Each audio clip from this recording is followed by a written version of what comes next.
Hey there, boils and ghouls. It's your friend Taryn Tats. I'm back with a new video. This is going to be a different kind of video.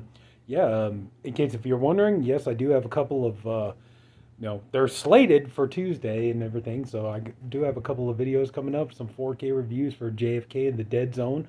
Looking forward to those. But today I thought just, for the heck of it, I thought it'd be fun. Christmas is just over a week away. And I just thought it'd be kind of fun, I don't have the biggest Christmas movie collection in the world. I got like a lot of your basics. I got, on 4K, I have Home Alone. You watching my videos just recently. I got Home Alone 2 on Blu-ray for like $5.99, I think it was. Um, let's see, you follow my channel. I have Christmas Story on 4K. I have National Lampoon's Christmas Vacation on 4K, stuff like this. So I got a lot of your basics and everything else, but I don't really have the biggest Christmas movie collection in the world. But what I do have a nice collection of Christmas horror films, and I thought that it would be fun to go ahead and just kind of show off what I got. Now, some of these might seem like a little bit of a controversial kind of a decision to include these, because some of these movies, Christmas plays a pretty prominent part in the film, whereas like some movies, you're going to see there's maybe like a 5 minute scene where it has something to do with Christmas and nothing more. But I just thought I'd go ahead and just kind of throw them in anyway, just for the heck of it. So anyway, yeah, we'll go ahead. We'll get started. So we'll start with some of the DVDs I have, and Christmas horror movies. Let's look into it. So here we go. This one here, 4 movies. This one I would actually like to see. Well, I'll go ahead and show it to you. It's Silent Night, Bloody Night. Now this movie is pretty much on every $5 DVD compilation of movies that are just really poor quality VHS rips and stuff like that. So I really would like to see. It's not. This is one of those movies I would really like to see a company. I don't care who, whether it's Severin, Vinegar Syndrome, Synapse, Cauldron. I don't care who, but kind of like somebody maybe get a hold of the rights to this movie. Well, should be able to. It's public domain, I think. So anyway, so yeah, just kind of get the rights to this and kind of like really fix it up, do it nice. Even if not like a 4K transfer, at least give it a nice 2K transfer if that's the best you can do with it. Give us a nice Blu-ray, like nicely restored picture and sound and everything else, because it's not really that bad of a film, but it's just yeah, it's just kind of like it does kind of take you out of it when you're trying to watch it, and the quality is so bad. But yeah, I would like to see that. But anyway, Silent Night, Bloody Night, and like I say, you pretty much pick it up on any DVD horror movie compilation you come across, any 20 movie pack, 50 movie pack. There's on here 4 movie packs, so yeah, Silent Night, Bloody Night. This one here, like I said, might be a little bit of a controversial, but the thing is, like this story takes place during Christmas, and that is To Catch a Killer, the spine-chilling true story of the cat-and-mouse pursuit of America's most diabolical serial killer. Now, I know some people will say, well, dude, that's not really horror. That's more of a true crime. And it's like, yeah, but, research the story of John Wayne Gacy. It is a horror story, you know. And this movie actually this story is very well done and is genuinely suspenseful and frightening in certain aspects of it. And part of the problem is, and one of the things that makes it scary is the fact that they are, in this story, they are trying to, get a search warrant and everything, trying to arrest John Wayne Gacy because he's murdering all these boys and burying them under his house and all this kind of stuff. They're trying to get a search warrant so they could get in there and find out and all this kind of stuff. And part of the thing is like it's Chicago, 1978, I believe, during Christmas season and stuff like this. And that's the thing, it's like the detective is trying, but they're like, dude, it's like we got crime going on and it's Christmas time and so on and everything else. So, but anyway, so yeah. This one here, I just thought I would go ahead and include it. But yeah, if you ever get a chance, check this out. I think they got the whole thing for free on YouTube, so check it out. Really good, genuinely scary miniseries. But yeah, I thought, yeah, that would work. This one here, written by Dana Gould. This was okay. Not the best thing I've ever seen, but it was all right. Dana Gould, the comedian and stuff. I was like, I will, I know he's definitely not the favorite of a lot of people, but he did create Stand Against Evil, which I really did enjoy that show. So I gotta give him credit for that. So, but we got Toys of Terror, and this does take place at Christmas time, and about this family, they get these toys. The toys come to life, and havoc ensues. So yeah, this one will definitely work. It is a horror film set at Christmas time and everything else, killer toys. So yeah, this one will definitely work. So, Toys of Terror. I was like, got that one. This one here. Oh, this is a good one. This is a fun one. Well, that's one of the things I really. Christmas horror movies are starting to become one of my favorite subgenres because just a lot of the times the movies are so fun and so inventive, and they're just a blast to watch. And this one is definitely one of the good ones. I'd actually like to see this get like a really nice Blu-ray release, but I can still, I'm not gonna cry if I have to live it on DVD. But still, we have Santa's Sleigh. Bill Goldberg. This is a fun movie. You got like some funny cameos and stuff like that. You got, at the beginning of the movie, you got James Caan and the late great James Caan. May he rest in peace. And at least I do know that. I screwed up, and I'll be the first one to admit I screwed up on when I did my 4K review for The Color Purple because I said the late great Quincy Jones. I was an idiot. I didn't do my research, and I should have. And he's still alive, and I said something stupid I shouldn't have, and I do apologize for that. I need to do better. I need to, do my research before doing these kind of videos before I say something like that. But sadly, unfortunately, we do know that James Caan is unfortunately no longer with us. But anyway, so you got James Caan. There's Fran Drescher, Dave Thomas from Strange Brew and everything else. So yeah. This movie is a blast. This is a lot of fun to watch. I highly recommend it. So, this in here, I just watched this last night. This is a really good one. Yeah, this is another one. I would really love to see this get like a really nice 4K release and stuff. And problem is, I think it's Warner Brother. No, it's Summit. I don't know. Anyway, yeah, I really would like to see this get upgraded to a nice 4K. But that is P2, A New Level of Terror. Yeah. That was the thing. I was like, I actually do like Wes Bentley in some of these movies where he plays a psycho and everything else. And I mean, it is sad when I heard that supposedly, like, while he was making this movie, like, a lot of it, he was like drunk a lot of the time or something like that. He was fighting addiction problems. It was either alcohol or drugs, or maybe it's a combination of both. I don't remember exactly, but yeah. So anyway, man, he plays a great villain in this movie. Rachel Nichols, she does a great job too. So yeah, I definitely recommend P2. This movie is a really good. If you want a good Christmas horror movie, this one's a good one. So you might hear some screaming. That's my neighbor's children, so they're playing and having a good time. So all right, this one here. Yeah, I think my friend Glenn from BDG Reviews. I think he talked about this movie recently, and that is Once Upon a Time at Christmas. I think he mentioned this on his 12 Days of Christmas. So yeah, this one here, this is an interesting one. It's like, you got like a Harley Quinn prototype here who's, you got like a Santa Claus and a Mrs. Santa Claus going around wreaking havoc and all that kind of stuff. So I remember liking this. I need to watch it again, but I remember thinking it was okay. Maybe give it a second watch, but I still remember the first time I watched it, I thought it was pretty good. So, like I said, give it another shot. So, Once Upon a Time at Christmas. This one here, horror anthology. Of course, horror anthologies can be hit or miss. We have Holidays. So I thought, I do think that the Christmas story with Seth Green was pretty cool, and where he gets the goggles that kind of like predict the future in a way and stuff, and like kind of show you what's going to happen, and he's seeing like murders and things like that. That was pretty good. I will say probably, like I said, they can be hit or miss. I would say probably if I had to pick, my favorite story would probably have to be Kevin Smith's Halloween segment. But some of the other ones are pretty good too. So anyway, Holidays. Got that one. This one here, I remember watching it. I have fun with it, and it was a little while back. I need to revisit it, and that is A Cadaver Christmas.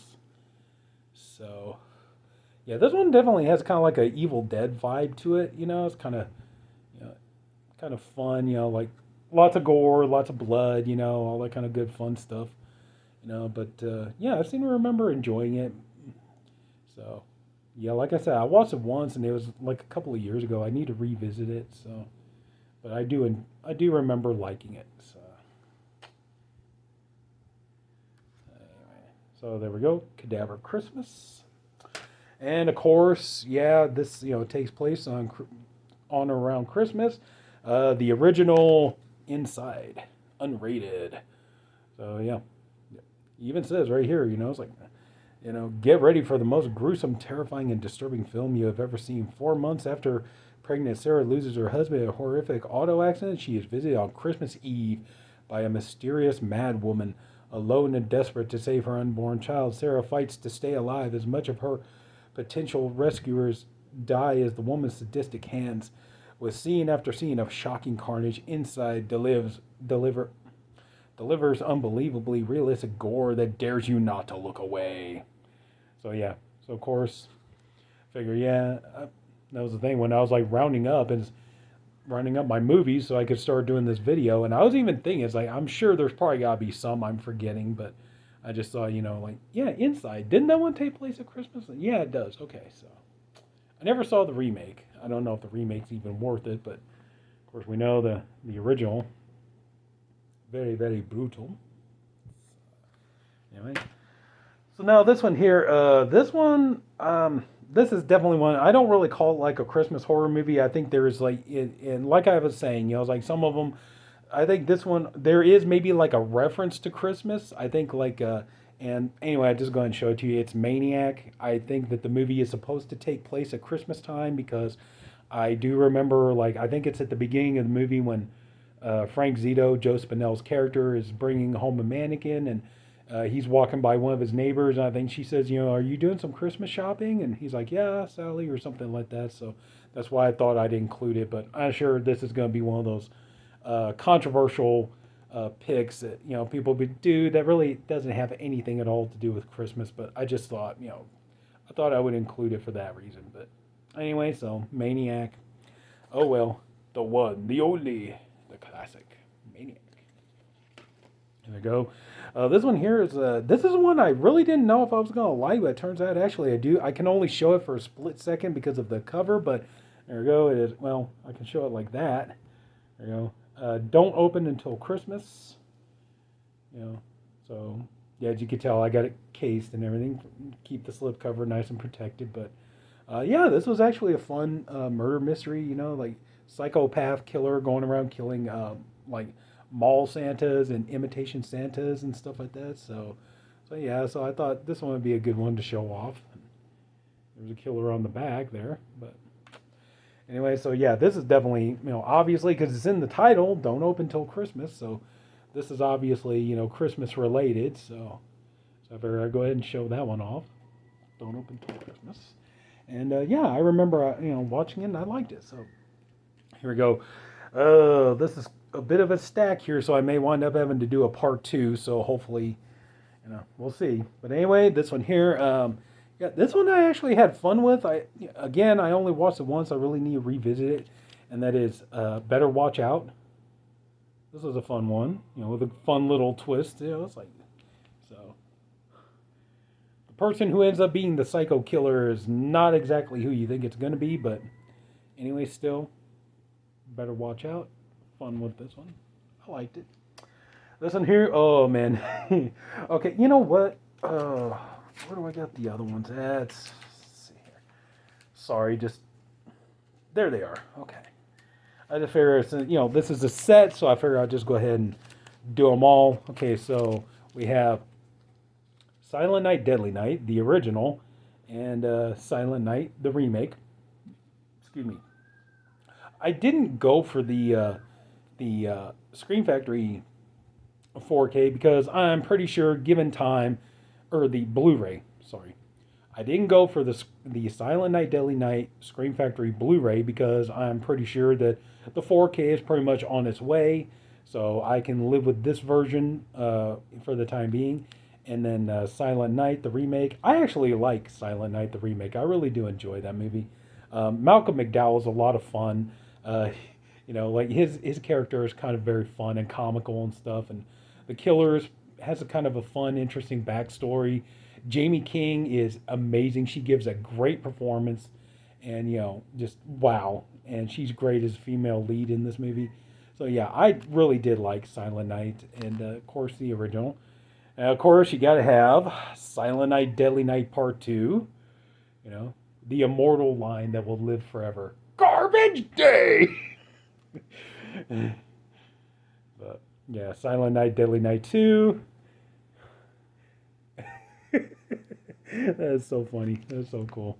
It's outlandish, but, this movie is fun to watch. It's like, oh, so bad it's good kind of thing. Even though, like, the majority of the movie is just clips from the first movie, but, still. I think Rick, what's his name? Eric Freeman. I was getting ready to say Ricky Freeman.